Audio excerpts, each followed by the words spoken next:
పిల్లలు ఈ శబ్దాలను జాగ్రత్తగా వినండి.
మీరు చూసిన వీడియోలలో శబ్దాలన్నీ మనం వినగలిగేవే కదా.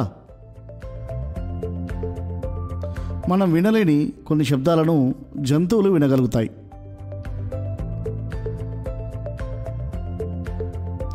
ఈ జంతువులను పరిశీలించండి.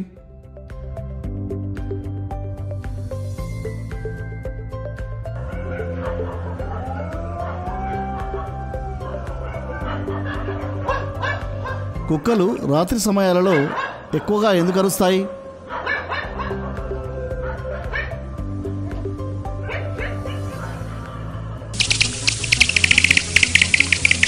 గబ్బిలాలు చీకట్లో దారిని ఎలా తెలుసుకుంటాయి?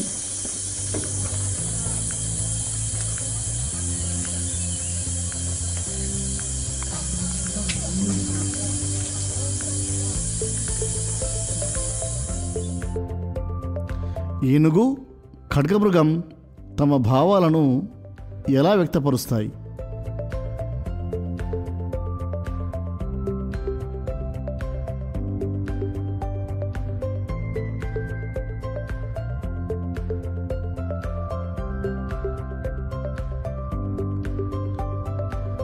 కుక్కలు మనం వినలేని చాలా ధ్వనులను వినగలవు. దీనికి కారణం అతిధ్వనులే.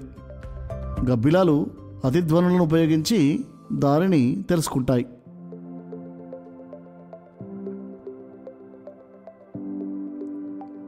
ధ్వని పౌనఃపున్యాలకు కొన్ని అవధులు నిర్ణయించి వాటికి పరశ్రావ్యాలు, శ్రావ్యావధి మరియు అతిధ్వనులని పేర్కొన్నారు. అతిధ్వనుల గురించి తెలుసుకోవాలంటే ముందుగా మనం వినగలిగే ధ్వనుల గురించి తెలుసుకోవాలి. ఏ ఏ ధ్వనులను మనం వినగలుగుతాము, ఏ ధ్వనులను మనం వినలేము? శ్రావ్య అవధి. మనం వినగలిగే ధ్వని పౌనఃపున్యాన్ని శ్రావ్య అవధి అంటారు. మానవుడు 20 హెర్ట్జ్ల నుండి 20,000 హెర్ట్జ్ల వరకు లేదా 20 హెర్ట్జ్ల నుండి 20 కిలో హెర్ట్జ్ల వరకు ఉన్న పౌనఃపున్య అవధిలోనే మాత్రమే వినగలడు. ఇది వయస్సును బట్టి మారుతుంది. 20 హెర్ట్జ్ల నుండి 20 కిలో హెర్ట్జ్ల పౌనఃపున్య అవధిని సగటు శ్రావ్య అవధి అంటారు. మన చెవి అన్ని పౌనఃపున్యాలకు ఒకే విధంగా స్పందించదు. పౌనఃపున్యం అంటే ఏమిటి? ఈ కృత్యాన్ని పరిశీలించండి. పౌనఃపున్యానికి మరియు కంపనాలకు మధ్య సంబంధం. ఒక పొడవైన స్కేలు తీసుకొని దానిని టేబుల్పై వీడియోలో చూపిన విధంగా అమర్చండి. స్కేలు పొడవు ఒకసారి తక్కువగా ఉన్నప్పుడు, మరొకసారి పొడవు ఎక్కువగా ఉన్నప్పుడు వాటిలో ఏర్పడే కంపనాలు మరియు శబ్దాలను గమనించండి.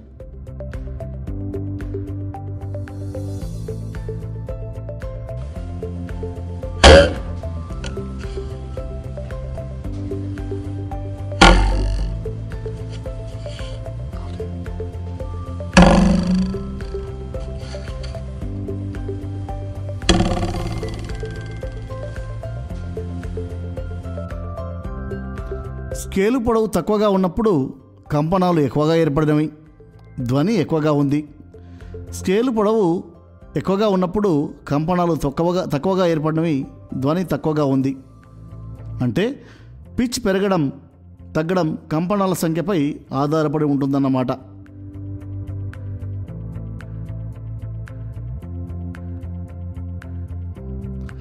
మరొక కృత్యాన్ని చూద్దాం.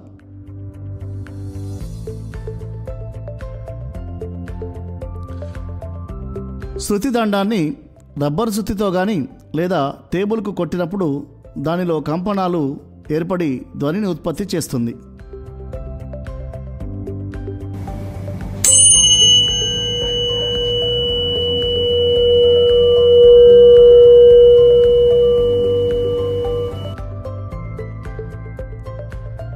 పౌనఃపున్యం కంపించుచున్న కణం లేదా వస్తువు ఒక సెకను కాలంలో చేయు కంపనాల సంఖ్యను పౌనఃపున్యం అంటారు.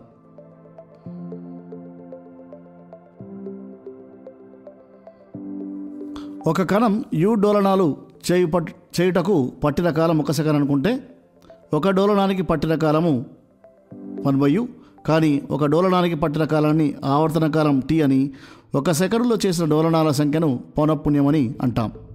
t = 1/u లేదా u = 1/t. పౌనఃపున్యాన్ని n అనే అక్షరంతో సూచిస్తారు.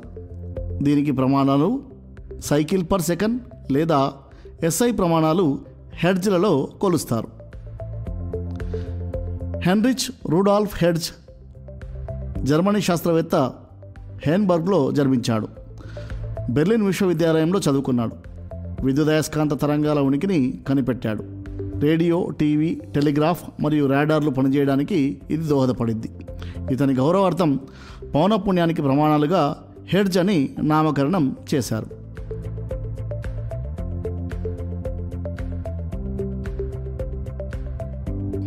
మనం వినగలిగే శబ్దాలను ఇప్పుడు పౌనఃపున్యాలలో తెలుసుకుందాం. What is your name? George. I like that name. Me too. How are you? I tell you.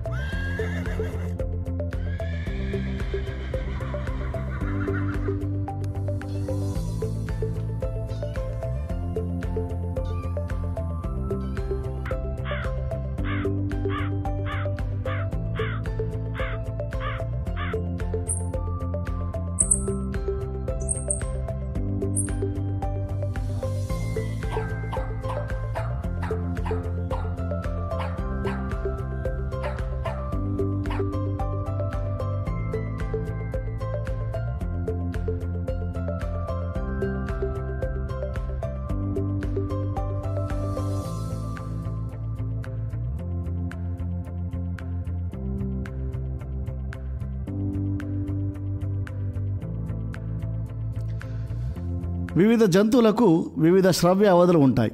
జంతువులు, పక్షులు మరియు మనుషులు వినగలిగే పౌనఃపున్యం మరియు ధ్వనిని ఉత్పత్తి చేయగలిగే పౌనఃపున్యం వేరువేరుగా ఉంటాయి.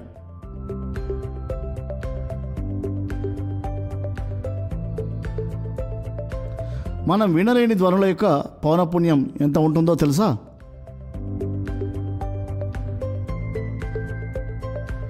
మనం వినలేని పౌనఃపున్యం, ధ్వనుల పౌనఃపున్యం శ్రావ్య అవధి కంటే తక్కువ లేదా ఎక్కువగా ఉండవచ్చు.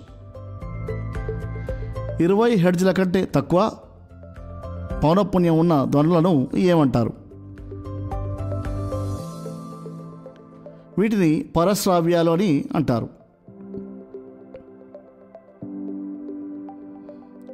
20 హెర్ట్జ్ల కంటే తక్కువ పౌనఃపున్యం ఉన్న ధ్వనులను పరశ్రావ్య ధ్వనులు అంటారు, ఇన్ఫ్రాసోనిక్ సౌండ్స్. వీటిని కుక్కలు, ఎలుకలు, తిమింగలములు వినగలుగుతాయి. ఏనుగులు వాటి సహచరులు చనిపోయినప్పుడు మరియు ఖడ్గమృగాలు పరశ్రావ్యాలను ఉత్పత్తి చేసి తమ భావాలను వ్యక్తపరుస్తాయి.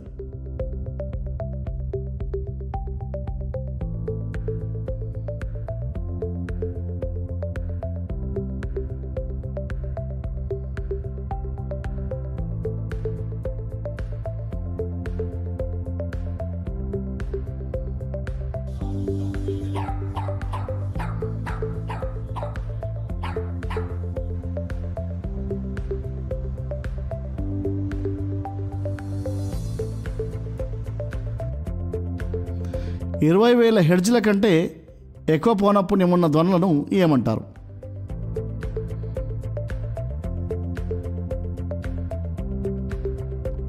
ఇరవై 20,000 హెర్ట్జ్ల కంటే ఎక్కువ పౌనఃపున్యం ఉన్న ధ్వనులను అతిధ్వనులని అంటారు. వీటిని మనము అల్ట్రాసోనిక్ సౌండ్స్ అని కూడా లేదా అల్ట్రాసౌండ్ అని కూడా పిలుస్తాం. కుక్కలు 50,000 హెర్ట్జ్ల వరకు, అదేవిధంగా గబ్బిలాలు తాబేలు తాల్ఫిన్లు 1,00,000 హెర్ట్జ్ల వరకు ధ్వనిని ఉత్పత్తి చేయగలవు, అదేవిధంగా వినగలవు.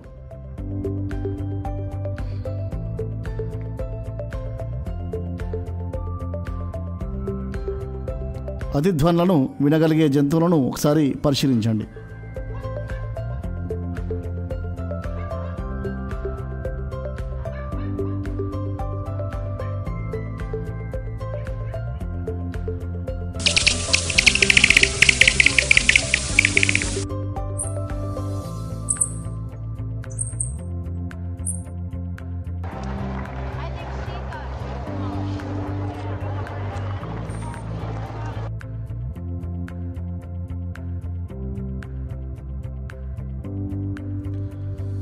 గబ్బిలాలు మరియు డాల్ఫిన్లు ఆహారం కోసం అతిధ్వనులను ఉత్పత్తి చేస్తూ ప్రయాణిస్తాయి.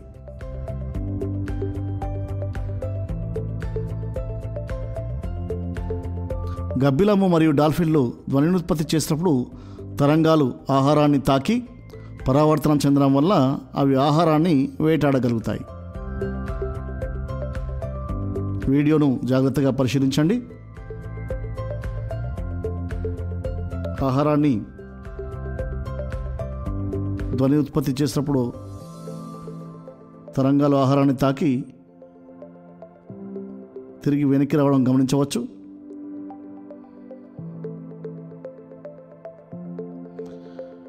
ఇప్పుడు అతిధ్వనుల అనువర్తనాలను తెలుసుకుందాం.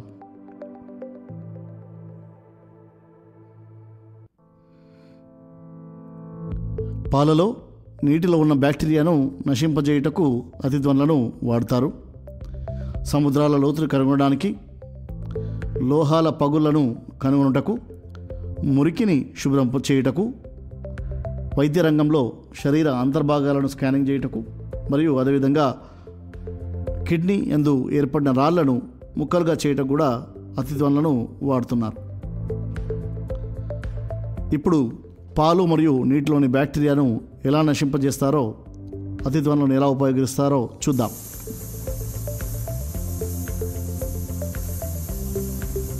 మీరు చూస్తున్న యంత్రం అతిధ్వనులను ఉత్పత్తి చేయడం గమనించవచ్చు.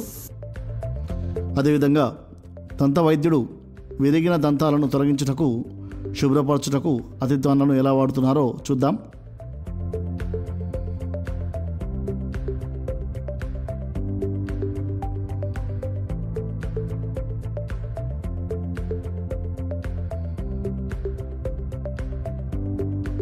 దంత వైద్యుడు అతిధ్వని ఉత్పత్తి చేసే పరికరంతో పళ్ళను శుభ్రపరచడం లేదా తొలగించడం మనం గమనించవచ్చు.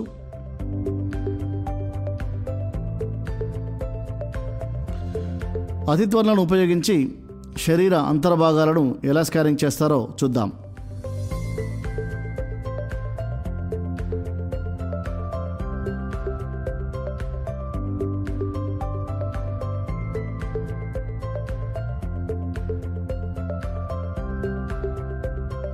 అతిధ్వనులు గుండెలోని వివిధ భాగాలకు తాకి పరావర్తనం చెందుతాయి.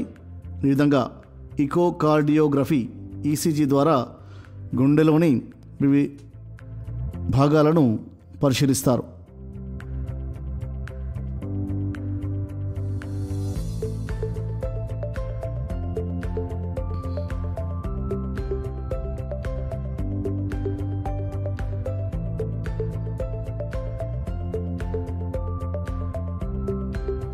శరీరంలోని కాలేయం, పిత్తాశయంలోని కంతులు, గర్భాశయంలో భ్రూణం యొక్క పెరుగుదల అల్ట్రాసోనోగ్రఫీ ద్వారా పరిశీలిస్తారు.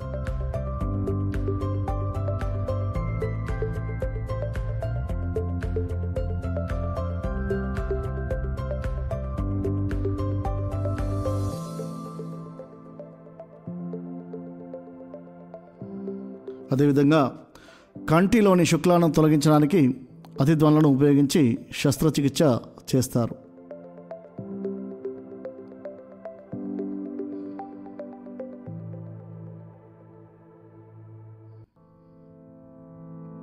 కిడ్నీలోని రాళ్లను తొలగించడానికి అతిధ్వనులను ఉపయోగిస్తారు. ఈ శస్త్రచికిత్సను లాపరోస్కోపీ అని కూడా అంటారు.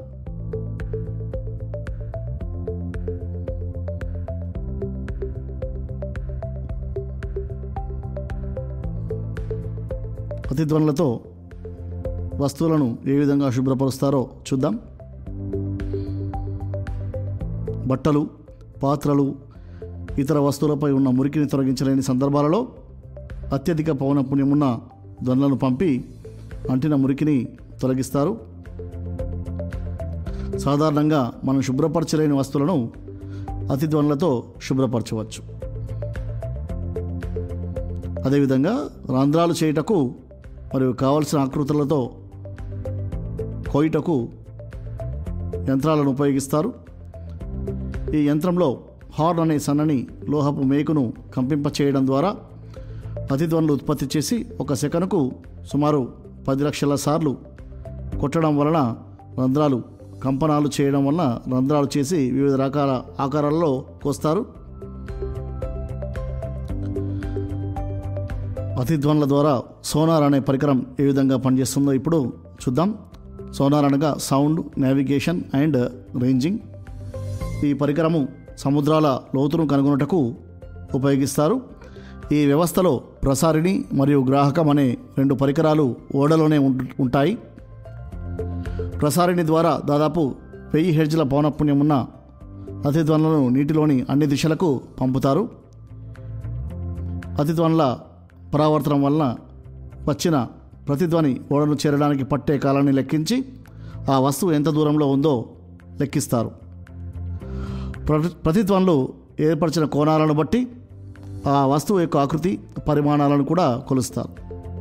ఈ పద్ధతిని ఉపయోగించి సముద్రపు లోతును కనుగొనడాన్ని ఇకో రేంజింగ్ అని అంటారు.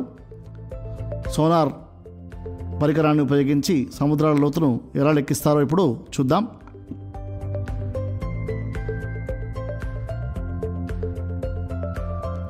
ఈ చిత్రాన్ని జాగ్రత్తగా పరిశీలించండి.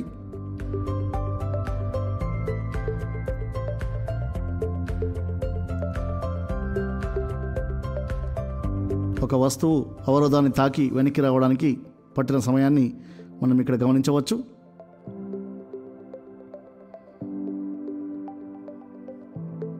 అవరోధాన్ని తాకి వెనక్కి రావడానికి ఎంత సమయం పట్టింది?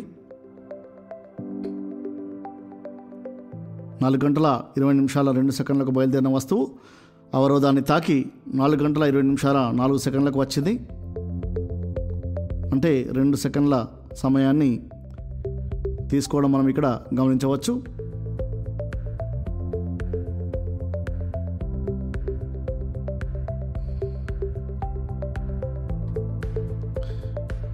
ఈ చిత్రంలో ప్రసారి నుండి బయలుదేరిన తరంగాలు సముద్రంలోని రాళ్లను తాగడానికి పట్టిన సమయం మనం గమనించవచ్చు. మొదట 1 సెకను, ఆ తర్వాత 2 సెకండ్లు, మళ్ళీ నీటిలో ఉన్న సముద్రం లోపల ఉన్న శిలలను తాకి రావడానికి పట్టిన సమయం 4 సెకండ్లు. ఈ విధంగా నీటిలో ధ్వనివేగం మనం గమనించినట్లయితే 1500 మీటర్లు పర్ సెకండ్ ఉంటుంది. ఇప్పుడు బయలుదేరిన దూరము D అనుకుంటే తిరిగి వచ్చిన దూరము D అవుతుంది. మొత్తం దూరము 2D. ఇప్పుడు పట్టిన కాలాన్ని T = 1 సెకండ్ అనుకుంటే ఒకవైపు వెళ్ళడానికి, అదేవిధంగా దూరము = వేగము ఇంటూ కాలం కనుక దూరము 2D = U × T, D = UT/2.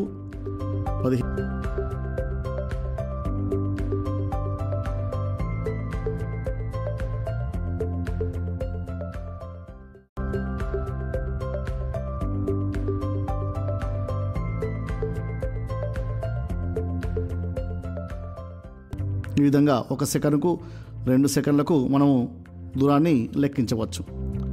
అదేవిధంగా సముద్రాల లోతును మరియు సముద్రాలలోని పర్వతాలను కనుగొనడానికి సముద్ర గర్భ శాస్త్రవేత్తలు ఇకో రేంజింగ్ పద్ధతిని వాడుతారు. ఇదే విధంగా గబ్బిలాలు కూడా ప్రతిధ్వనులను ఉత్పత్తి చేస్తూ అవరోధాలను గుర్తించి వాటి ప్రయాణ దిశను మార్చుకుంటాయి. ఇప్పటి వరకు మనం ఏం నేర్చుకున్నామో ఒకసారి పరిశీలిద్దాం. శ్రవ్య అవధి, మనం వినగలిగే పౌనఃపున్య అవధిని శ్రవ్య అవధి అంటారు. సగటు మనిషి శ్రవ్య అవధి 20 హెర్ట్జ్ల నుండి 20,000 హెర్ట్జ్ల వరకు. అదేవిధంగా పౌనఃపున్యం ఒక సెకండ్లో చేసే కంపనాల సంఖ్యను పౌనఃపున్యం అంటారు. దీన్ని ఎంతో సూచిస్తారు.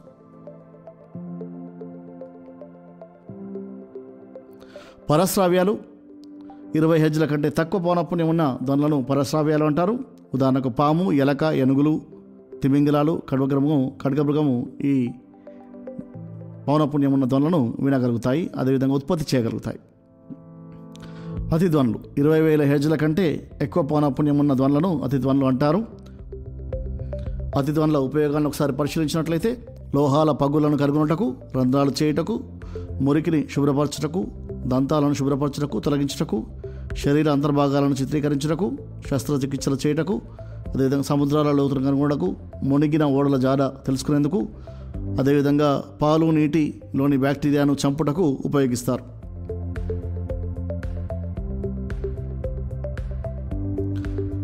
ఇప్పటి వరకు మనము పౌనఃపున్యము, శ్రవ్యావధి, పరశ్రావ్యాలు, అతిధ్వనుల ఉపయోగాలు మరియు సోనార్ వ్యవస్థ గురించి తెలుసుకోవడం జరిగింది.